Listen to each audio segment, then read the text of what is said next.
Shalom Uvrachá. A Parashá nos conta que Yosef saiu da prisão. E a linguagem da Parashá é Vayim miketz shnatayim yamim. Foi no extremo, no final de 2 anos e mais um tempo.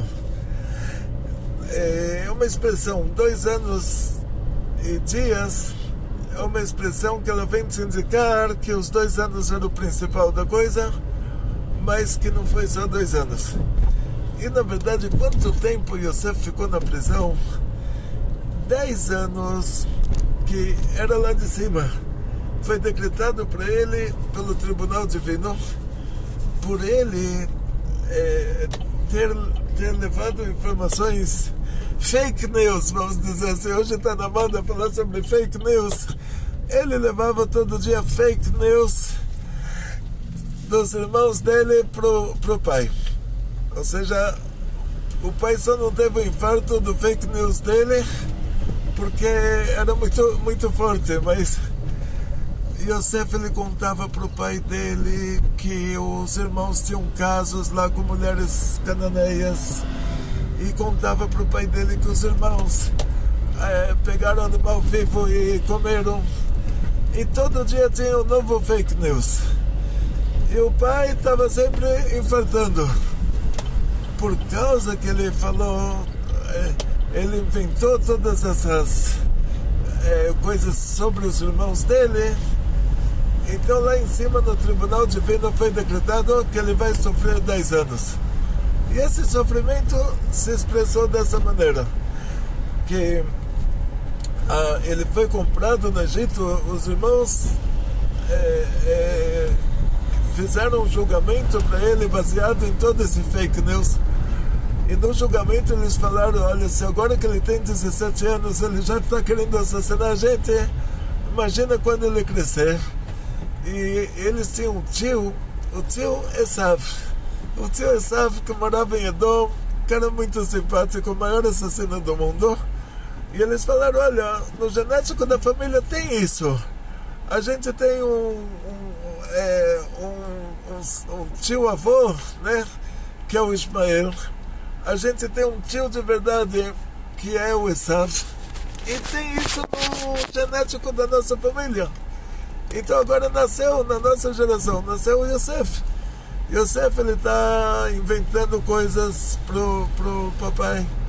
Está falando que nós temos casos aí com as mulheres dos cananeus e que a gente está comendo animais vivos. E Deus me livre, vai saber daqui a pouco o que ele vai inventar mais. Aí eles fizeram um julgamento para ele, pena de morte, que ele tinha um potencial de ser o novo Esav da geração. E a diferença entre o Ismael, o Esav, e o que aconteceu na família do Yosef é que o Ismael, por pior que ele fosse, por mais que ele tivesse tentado fazer alguma coisa contra o Yitzhak, com aquelas brincadeiras de tiro ao alvo, de dar fininha de flechada do lado da orelha do Yitzhak, mas não acertar ele, e se ele uma vez errava, o Yitzhak estava morto. E por mais que o Esav queria assassinar o Yaakov, nem o Ismael conseguiu fazer nada para o Yitzhak, nem o Yaakov, nem o Esav conseguiu fazer nada para o Yaakov. Mas os irmãos do Yosef, eles falaram: olha, mas com certeza o Yosef vai ser pior do que o Ismael e o Esav. Então eles fizeram um julgamento, pena de morte, e falaram: agora ele vai chegar, a gente vai matar ele. Mas aí eles não tiveram coragem de fazer isso. Quer ou não quer, eles não eram clipar. Eles eram um erro de avaliação do lado bom, eles não eram o lado ruim. Ismael era clipar, era a clipar da Chesed, era o lado impuro da Chesed. Esav era o lado impuro da Gvurá, clipar da Gvurá. Os irmãos de Yosef, clipar eles não eram, mas eles fizeram um grande erro de avaliação. Mas aí eles jogaram ele no buraco, o buraco lá tinha cobras e escorpiões, falaram, olha, a gente não vai matar ele, vamos deixar ele morrer sozinho. Aí depois também não era o coração deles, não era o suficiente para isso. Tiraram ele do buraco, venderam ele como escravo, falaram, olha, aí já vai saber o que vai acontecer, mas pelo menos a gente não deixou, nem matamos ele, nem deixamos ele morrer sozinho. E no Egito ele foi comprado pelo Potifar. A mulher do Potifar deu em cima do Yosef, as egípcias eram muito corruptas, e a mulher do Potifar deu em cima do Yosef, até que quando ela viu, Yosef ela arrancou a roupa do Yosef, Yosef fugiu, deixou a roupa na mão dela, e aí ela já não aguentou mais, ela falou para o marido, olha, esse escravo que você me comprou, ele tentou me violentar, e até eu fiquei brava com ele, ele fugiu, mas a roupa dele está aqui, a prova de que ele tentou me violentar. O marido dela colocou Yosef na cadeia, ele ficou lá 10 anos, em primeira instância. Dizem nossos sábios, porque ele ficou esses 10 anos, aquilo foi decretado para ele pelo fake news, pela Lashon Hara, pelas coisas ruins que ele falava para o pai e dos irmãos, que isso poderia causar maior machlokas, isso poderia causar coisas ruins. Então essas coisas ruins que ele falava dos irmãos, por causa disso foi decretado no tribunal divino que ele vai sofrer 10 anos, e esse sofrimento se expressou dessa maneira. Ele poderia sofrer de formas diferentes também, mas acabou sofrendo dessa forma.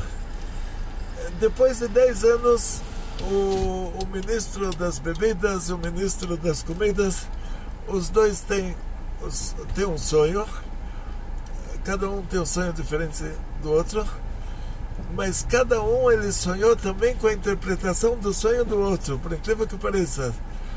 Era lá de cima mesmo. E o Sara Mashkin, ele contou o sonho dele para o Yosef. Yosef falou para ele, olha, isso que você sonhou, que você está espremendo 3 cachos de uva para o copo, para a taça do faraó, e levando esse cacho de uva para o faraó, e levando, desculpa, esse suco de uva para o faraó, isso quer dizer que daqui a 3 dias você vai ser libertado. O Sarofim, ele viu, ele tinha sonhado o sonho dele e a interpretação do sonho do outro. Ele viu que Yosef interpretou certo. Aí ele criou coragem e ele contou o sonho dele também. E o Sarofim também tinha, o Sara Mashkin também tinha sonhado o próprio sonho e a interpretação do sonho do outro. Yosef, ele ouviu o sonho do Sarofim, do ministro das comidas, e ele falou, olha, daqui a 3 dias você vai ser condenado à morte, você vai ser executado. E o Sara Mashkin, ele viu que realmente era isso que ele tinha sonhado como interpretação do sonho do Sarofim. E depois de 3 dias aconteceu de verdade esse acontecimento. Só que na hora que Yosef ele interpretou o sonho do Sara Mashkin, ele falou, olha, sendo que você vai sair, você vai ser livre, então por favor, conta para o faraó que eu fui injustiçado, você é o ministro do rei, conta para ele que eu fui injustiçado, eu fui colocado aqui por uma coisa que eu não fiz, estou aqui 10 anos pagando pena por uma coisa que eu não fiz, e pode ser que vou ficar aqui a vida inteira, nunca vou me tirar daqui. Não é que foi decretado para ele lá, o governo fez uma sentença e foi decretado alguns anos de cadeia. Não, ele foi jogado lá e acabou. E o que aconteceu na prática? Por causa que ele confiou 100%, não 99%, por causa que ele confiou 100% nisso, que agora ele, graças a Deus, agora o problema dele está resolvido. Agora ele é amigo do ministro das bebidas. O ministro das bebidas é o best dele. E agora o ministro das bebidas já vai cuidar disso, de tirar ele de lá. Aí, isso lá em cima não foi bem visto. Porque Yosef, ele é Sefirat Yesod lá em cima. Ele tem uma altura muito grande. Então, como pode ser que a Sefirah, chamada de Sefirat Yesod, que aqui embaixo é representada por Yosef, ele vai estar assim, vai se colocar nessa situação, quer dizer, ele vai depender do Sara Mashkin. Então, por um lado, a parte dele ele fez, ele interpretou o sonho dos dois. Como ele saiu da cadeia no fim, não foi porque ele pediu para o Sara Mashkin para lembrar ele para o faraó, foi porque o faraó teve uma necessidade. O faraó sonhou com as vacas gordas, as vacas magras, e os trigos bons e os trigos ruins, e o faraó perguntou para todos os sábios dele, para toda a assessoria que ele tinha na corte, e ninguém conseguiu interpretar o sonho.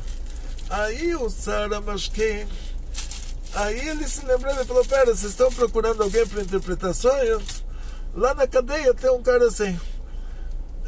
Ele não falou, não contou para o faraó porque Yosef pediu para ele. Ele contou para o faraó porque surgiu a necessidade. O faraó estava procurando alguém, não tinha ninguém, sobrou só essa possibilidade. Aí ele contou. Quer dizer, ele falou, olha, ele ganhou pontos com o faraó. Ele falou: olha, faraó, vou te quebrar um galho aqui, vou te conseguir um que você não conseguiria em lugar nenhum. Quer dizer, nada de favor para Yosef ele fez. Então, quer dizer, se Yosef não pedisse nada para ele, o faraó iria ter esse sonho 2 anos antes, e o Sara Mashkin estaria lá e iria falar para o faraó: olha, tá vendo, eu estava na cadeia, tinha alguém lá que consegue interpretar sonhos profissionalmente, e ia ser igual, mas atrasou 2 anos porque Yosef, ele colocou a confiança dele no Sara Mashkin.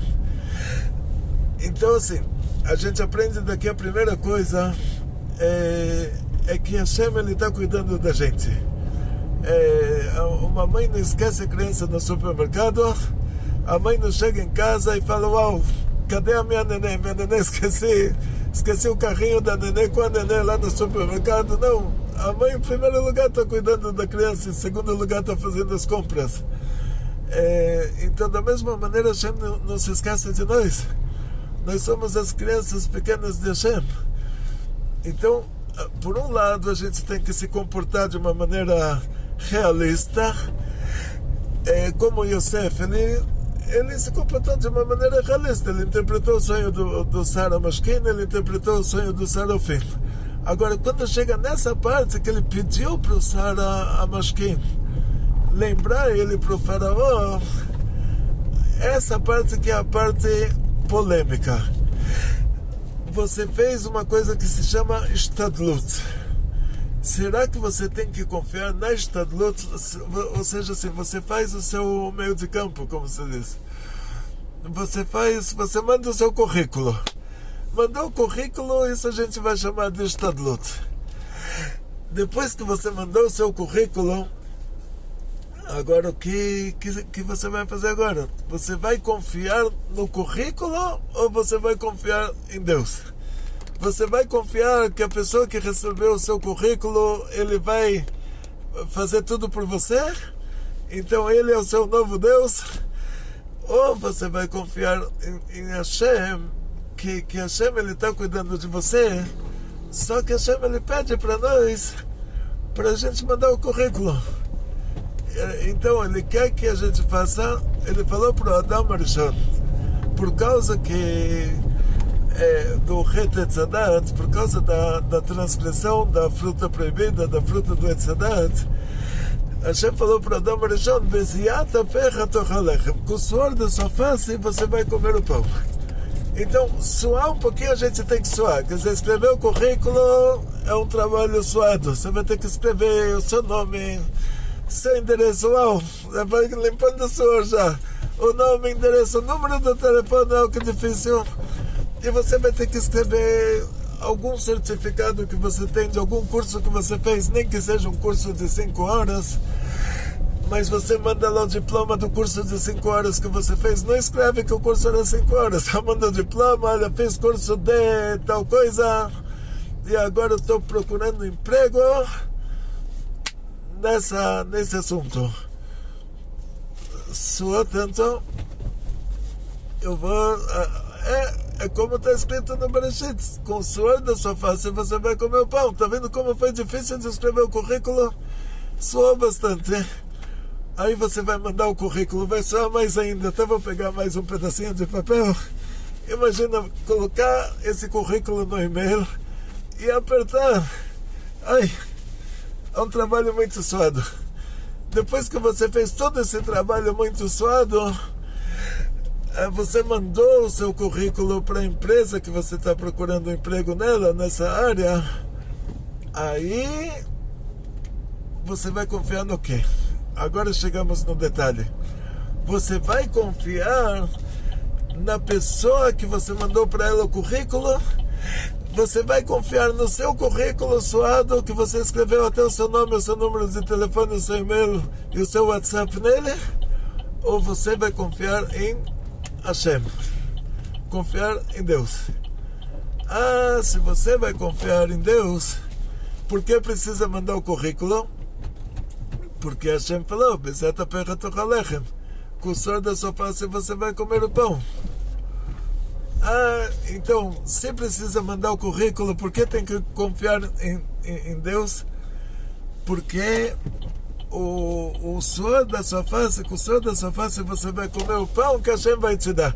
Esse é o detalhe, isso que está faltando lá no Bereshit, está escrito, com o suor da sua face você vai comer o pão. E é uma coisa óbvia. Que pão você vai comer? Você vai comer o pão que Hashem vai te dar. Se não chover, se não crescer o trigo, não adianta você suar. Se você mora no deserto do Saara e você vai arar, você vai plantar na areia e depois você vai falar, olha, eu trabalhei duro, suei. Aí não quer dizer que você suou, ou seja, quer dizer que você suou errado, suou no lugar errado. Quer dizer que você se esforçou no lugar errado. Então a gente tem que fazer o Ishtadlut. O Ishtadlut é isso, o nosso esforço, mas a gente não vai poder confiar no esforço, a gente vai ter que confiar em Hashem. Esse é o detalhe. O que aconteceu no caso do Yosef? O Sara Mashkin, quando falou para o faraó, você está procurando alguém que interpreta sonhos? Eu conheço alguém que interpreta sonhos. Ele não falou, olha, eu tenho um amigo que pediu para mim uma indicação, eu quero dar indicação para ele. Então, isso que você tem que pensar na hora. Você vai mandar o seu currículo para um amigo para te dar indicação, mas você não tem que pensar nesse amigo. Você não tem que pensar, você tem que fazer, tem que mandar o currículo para o amigo te dar indicação. Mas você tem que confiar em Hashem.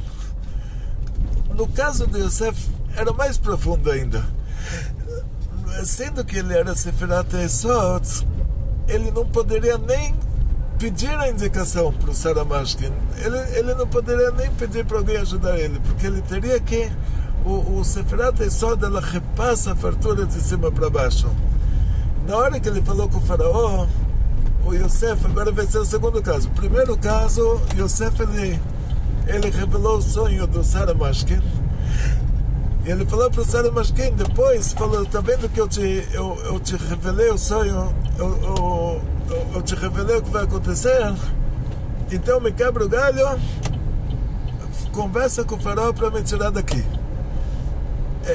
Isso ele não podia ter feito, esse Ishtadlut. Aí a gente vai ver quando ele fez certo, e aí deu certo. Quando ele fez certo em relação ao nível dele, aí deu certo.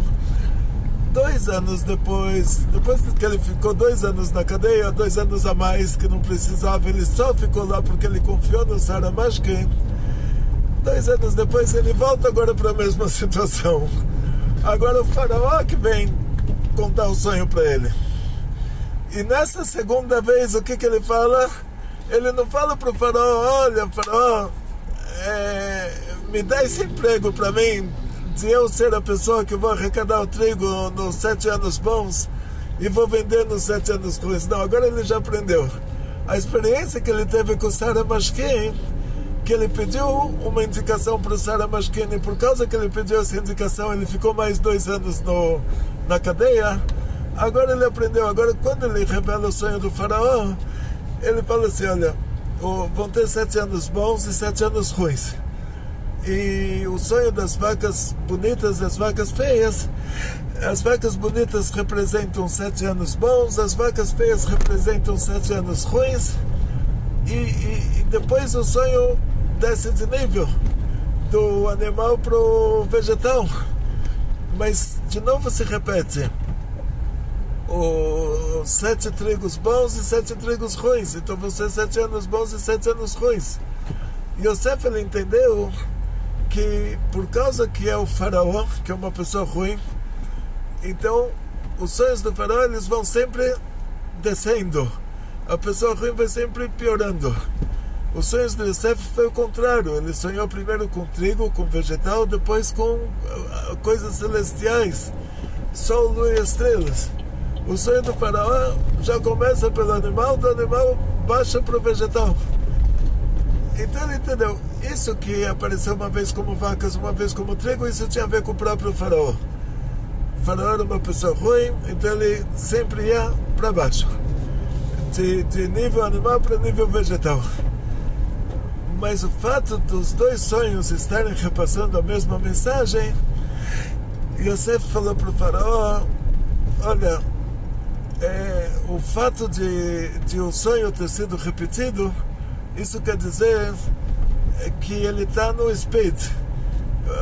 Começa a cronometrar, isso vai começar imediatamente. Ele falou 2 vezes, o Hashem te repassou 2 vezes o mesmo sonho, de 2 formas diferentes, para você entender que a velocidade da coisa.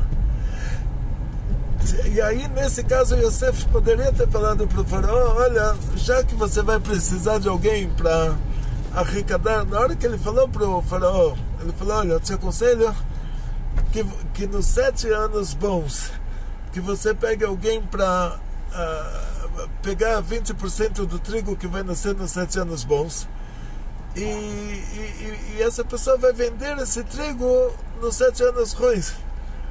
E nessa hora ele podia falar: e olha, eu te aconselho, se precisar também para a sua equipe, eu também estou à disposição, eu estou aqui na cadeia sem fazer nada, aí você pode me tirar daqui e me colocar nessa equipe para comprar o trigo, para arrecadar o trigo nos anos ruins, nos anos bons, e vender ele nos anos ruins. Ele poderia ter falado isso e ele se controlou e não falou. Por quê? Porque no caso do Sarah Mashkin, quando ele falou para o Sarah Mashkin: olha, me indica para o faraó, por isso o Sarah Mashkin esqueceu ele. E então agora para o faraó ele já não falou nada. Ele falou: olha, vai acontecer isso, eu te aconselho a fazer isso, mas ele não se indicou. Aí o faraó falou: olha, depois que a gente te revelou tudo isso, que o Elohim, né, ele usou o nome de Elohim, Deus, na revelação nível Malchut, te revelou tudo isso, e o faraó tinha sonhado com a interpretação do sonho dele também, mas ele tinha esquecido, e na hora que Yosef falou isso para ele, ele se lembrou de todos os detalhes. Ele falou: olha, depois que Deus te revelou tudo isso, não existe ninguém mais inteligente do que você, melhor do que você e mais adequado do que você para esse cargo. O faraó tira o anel dele de rei, coloca no dedo de Yosef. Imagina, tirar uma pessoa da cadeia, uma pessoa que está lá porque ele foi acusado de corrupção, de tentar dormir com a mulher do outro, e ele era uma pessoa que ele era estrangeiro, de um povo que o Egito não tinha relações diplomáticas, e foi vendido pelo próprio povo dele.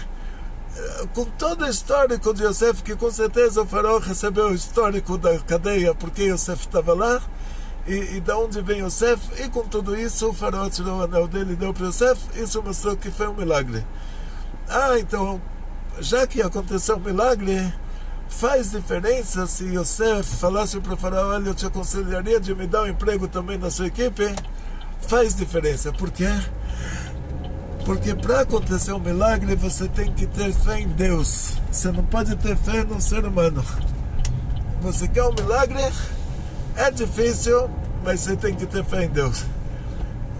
Então nessa hora, com Sara Mashkin, ele pegou a experiência. Ele falou: na hora que eu confiei no ser humano, fiquei mais 2 anos preso. Agora que veio o faraó também contar um sonho, ele falou: agora eu não vou fazer o mesmo erro, agora eu vou confiar em Hashem. Isso diz o Zohar, por isso está escrito 2 vezes que o Sara Mashkin, ele não se lembrou do Yosef e ele esqueceu. Então diz o Zohar que isso se refere a Klipá. O lado impuro, ele é o lado do esquecimento. É o lado Alzheimer espiritual, vamos dizer assim. É a arteriosclerose espiritual, o lado impuro. Ele te traz o esquecimento. Então, sendo que Yosef ele confiou no Sara Mashkin, então ele fez no Sara Mashkin tipo uma avoidazora, uma idolatria, tipo está confiando nele. Aí reforçou lá o lado impuro, então, e esse lado impuro causou esquecimento. E por isso Sara Mashkin não se lembrou mais do Yosef. Então, o que a gente aprende aqui, em resumo, é assim: você tem que fazer a sua estadlut. Você tem que oferecer a sua mercadoria, você tem que mandar o seu currículo, você tem que procurar emprego, você tem que oferecer o emprego que você já sabe fazer. Tudo isso, sim. Só que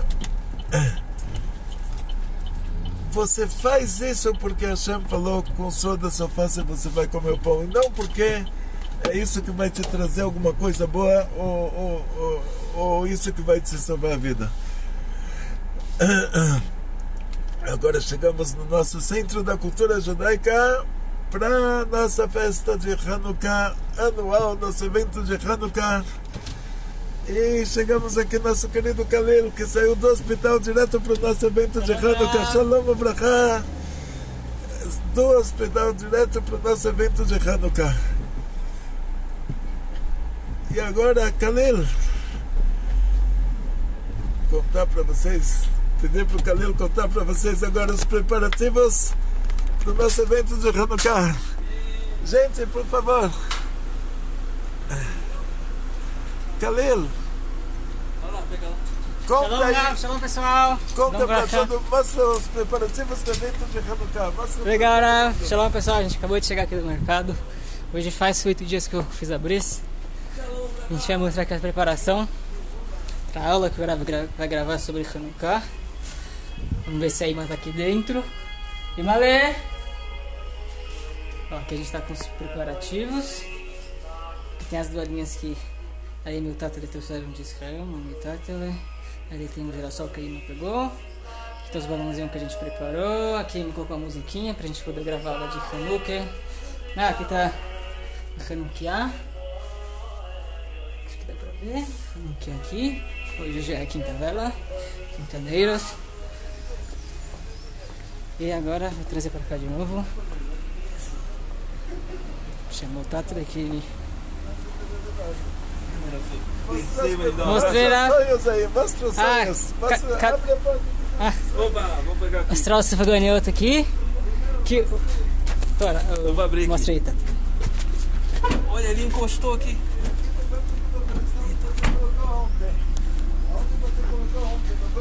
Aqui, o senhor vai ter que chegar pra frente. Olha o Sefaganioto que o Rav trouxe. Hoje vai ser uma aula completa, né, Rav? Só sonho. Então, Tato, quer falar alguma coisa pro pessoal? Shalom Vraha, bem-vindos. A gente aqui está comemorando Hanukkah. E agora nós estamos ajeitando aqui, estamos arrumando a casa, estamos arrumando a sala para receber nosso querido Rav. Eba. Cheguei. Então, já me receberam, muito obrigado. Então estamos esperando vocês daqui a meia hora. O evento, que horas vai ser? Daqui a 15 minutos? Daqui a 15 a 20 minutos, Rafa. De 15 a 20 15 minutos. a 20 minutos a gente vai começar a gravar. A gente vai começar já a gravar. Vocês vão ver. Para não ter os 1000 convidados que nós convidamos por causa da epidemia, vai ser online, vai ser ao vivo. Vai ser, como a gente vai fazer no YouTube? No YouTube, vai ser uma live. Uma live no YouTube. Por causa da epidemia. Da nova variante, a gente vai gravar, fazer a live para vocês, mandar o link para todo mundo conseguir acessar a aula e acompanhar com a gente aqui o nosso shiur, com o nosso querido Rebbe. Eba, então, Atzloch, Gesint Panus Naches, Assar Gesint Nassar Geld, daqui a pouquinho vamos ter a nossa live, o nosso evento. Escolha, muita alegria.